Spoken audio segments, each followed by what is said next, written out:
We just saw Seventh Son, and on this show I take my friends, we go see a movie, we review it in the car, and then we have a discussion. The review part is spoiler-free, so if you're looking for a recommendation, you can watch the review part, find out whether we recommend it or not. If you've already seen the movie or don't care about spoilers and just want to hear everything we thought, stick around after the break and we'll get into a discussion and talk about potential plot spoilers and the rest of the movie itself. Seventh Son is a fantasy movie starring Jeff Bridges and Julianne Moore.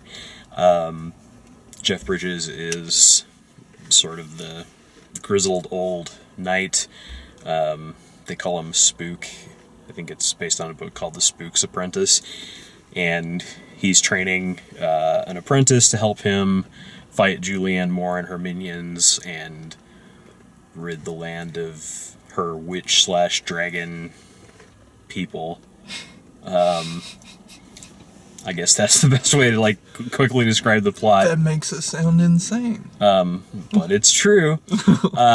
And it's the trailers for it. I thought it, they were playing up the fact that it was made by the same visual effects and producers of 300 Rise of an Empire, the second 300 movie, which I was like, wow, they're really stretching to try and find something positive to say about this.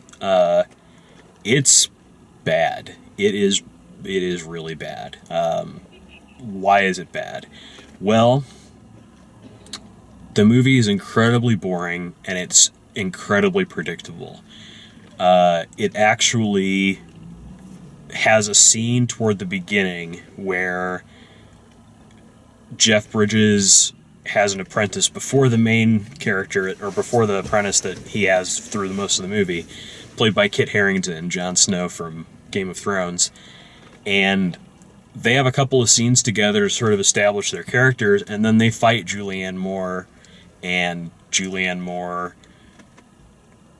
basically fights to a draw in that battle, but we see her and we see them fight, and it feels like the whole rest of the movie is just waiting for them to do that exact same thing again, and for it to turn out differently, for them to actually beat her. So it starts out on this okay, that's where this movie's going, and then yep, it certainly does do that, but it just takes another hour and a half for that battle to happen. Meanwhile, they're sending spies after each other. They can teleport people around. It's ludicrous. The fact that she can just fight and almost beat them by herself, and then she goes and gathers up a bunch of people and then sends them after them one after another. It's just fantasy dreck. Just the most basic cookie-cutter fantasy plot you'd ever see, and things that have been done before better so many other times. The visual effects, I'm assuming that they redid the visual effects fairly recently, within the last year or so, and that's why the movie took longer to come out, because I think they figured out that without solid visuals, this movie is just a complete waste, and they got that part of it. It's better. That's better than it could have been. I'll put it that way. It's not going to knock you out as far as being incredibly great, but it's at least passably good visual effects. It's just about Game of Thrones level of visual effects, almost on that HBO style of budget,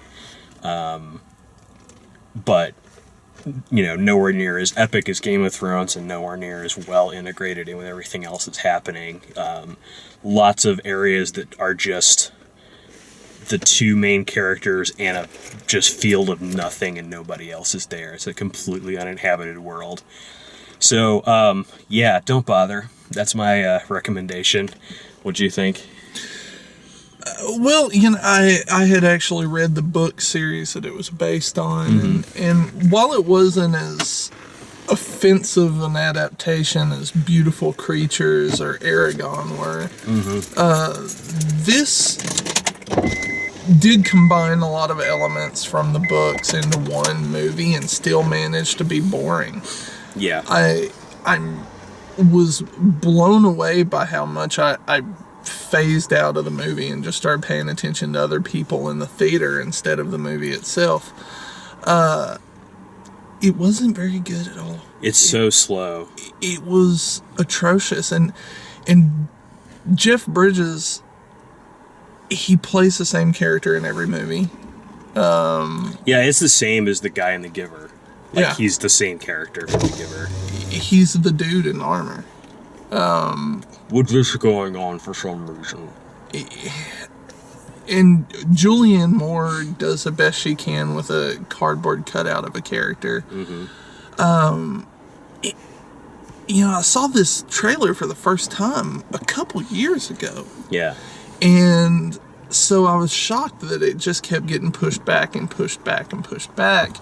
And now I'm wondering if they regret having Jon Snow not be the main character. Because in the book, there is you never know what the main character looks like. The only two things you know about the main character is he has green eyes and he's left-handed. That's it. Yeah. There's nothing else about him. So you could have chose anybody and given them contacts. And I wonder if they didn't regret not capitalizing off of Jon Snow.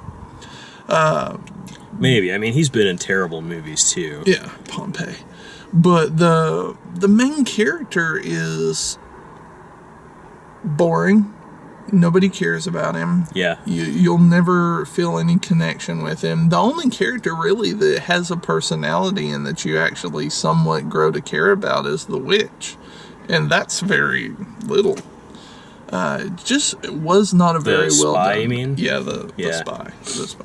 Who is also a witch. Right. Spoiler. Not a very good movie. I wouldn't Yeah. suggest it. There's so many others that you could go see instead. Anything that has dragons in it is probably better than this. Dragon Slayer, the original. Yeah. That was good. Just don't skip it. Yeah, it's so... Yeah. No good. So that's the recommendations part. If for some reason we haven't completely talked you out of it and you're going to go see it, don't let us spoil anything else. Go watch the movie, because we're going to get into spoilers now and get into the discussion part. Every conversation was... the scene would start and you'd predict exactly where this conversation was going to go, and then they would just make it as long as possible. It would be, what do you hope to achieve? ... Well, what could I achieve? ... Like, that's all the dialogue, and then all the action sequences are just like some real basic choreography and a bunch of CG effects. And then at the very end, when he used the flame wand that had been CG flames the whole time, that last time it had a practical flame effect on it that you could see perfectly well how they were pulling off. You could see where the little gas valve was in the end of it. Yeah. And you could hear him flip the switch on and off. It's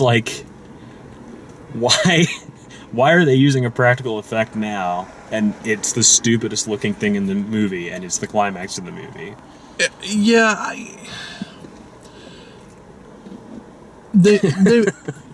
they tried to do so many things with the story, and they never go anywhere with any of it. No. All of the action sequences feel disjointed. Yes. The entire thing with that big ogre thing that comes out of the ground. While that serves some purpose in the book, it has no purpose in the movie. There's no connection to anything. The only thing that comes from that entire scene is the witch confronts the guy after all that scene is done, and they find out about the stone on his neck. That is the only thing that comes from that scene, and it's the only real bit of excitement in the movie, and that's sad. So is it, to me, it felt like it suffered from a bit of what the Hobbit trilogy suffered from, which was we're taking a story that's mostly dialogue, mostly conversation, people walking across the landscape or whatever, and because that movie is way, way, way too boring, we're just going to throw an action sequence in here every once in a while. Yeah. Because that's what I felt like they were doing. Yeah, they were pulling action sequences that actually have some purpose from other books and putting it into this story to keep it from being utter dialogue. Because the first book is 90% dialogue because it takes place over a week. Yeah. So he's filling him in on this backstory. Right. Oh, and that was my big complaint about the movie. In the books, there's a backstory as to why the witches are bad and the knights are good. Mm-hmm. In the movie, there is no backstory as to why the witches are bad and the knights are good. It's just that's what you're told. Well, yeah. I mean, he says that she was not always evil, but that his not being in love with her anymore is what turned her evil. Yeah, that's the explanation they give. Yeah, there's no reason as to why anything happens until this one scene where he's just like, oh, she killed my wife. Yeah, and there's this rinse and repeat loop of the apprentice meets up with the young witch that he's falling in love with, and she's spying on him, which happens like that. Yeah, well, yeah, and it happens 10 times because she shows up, they have a conversation that basically ends with he loves her, and then she tricks him into doing something. And that will happen again and again, followed by he talks to Jeff Bridges, and Jeff Bridges is like, you can't trust the witches, don't trust the witches. Followed by an action sequence. Yeah. And then just repeat that. Because that happens 6 times in a row, and then they get to the last battle, and that's the end of it. And the horrible thing is, like I said, the books have this huge backstory that they're drawing from, and this movie gives none of that. So for the first half of the movie, almost first 2/3 of the movie, up until that conversation where he's like, oh, she killed my wife. Mm-hmm. You think Jeff Bridges is just kind of a dick, and that he's carrying out some vendetta. And in the book, it's this huge war that's been going on for some time, and the witches are pretty much evil. The only ones that are worth a damn are the ones that are half witches. They did not do a very good job of it at all. I really don't even know why they bothered. Like I said, that opening scene, or that opening sequence that ends with them fighting Julianne Moore with Kit Harington, to me, that was the best sequence in the movie. I really actually liked that part. Yeah.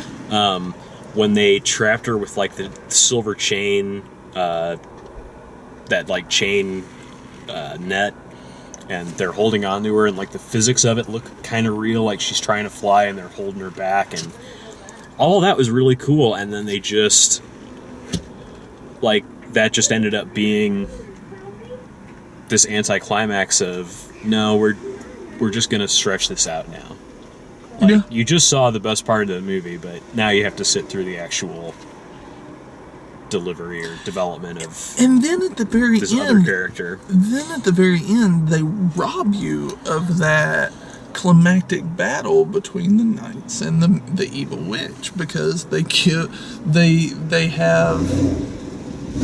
He just throws a knife at her and she's dead. Well, the two witches battle it out. By the time that they actually confront her, she's half dead. Yes. And it's just nothing. You've completely wasted my last hour and a half. Yeah, absolutely. It was bad. They should have just had that opening sequence and then rolled the credits. And it would have been oh, well, that was pretty cool. Yeah, that 10 minutes was fine. This is a book series that probably would have been served well as a TV show. Yeah. And not a movie, because it is quite a long book series. It's 14 books. And the entire storyline of this could have been wrapped up in 30 to 45 minutes, like like an episode of Game of Thrones. And this, it is mind-boggling to me, because I haven't read the books, but it's mind-boggling to me that they had 14 books to draw from, and they got the most boring, basic fantasy story out of it that they could. Yeah. Yeah. Like, it's the Sorcerer's Apprentice. It's the, like, Knight Errant. It's every fantasy story ever told. Yeah, it's like you can't even, like, the Sorcerer's Apprentice is based off of, like, a 5-minute clip of Fantasia. Yeah, but, like, it's... and they did a decent job of it. Yeah, but it's like, it's Aragon without the dragon. Oh my god, Aragon was so bad. No, I mean, but this story, it's like Aragon without the dragon. Like, he has a trainer and, you know... Yeah. I don't really know exactly what happened during the production of this that caused it to take, like, 3 to 4 years to come out from the time they initially showed the trailer. But they should have just left it in development hell, because it's a complete and utter waste of time. Well, yeah, I mean, they're trying to make a few dollars back, and it's one of those... I would have sold it to a TV channel. Oh, yeah. I mean, they'll make more money this way, and they'll get it out in worldwide release.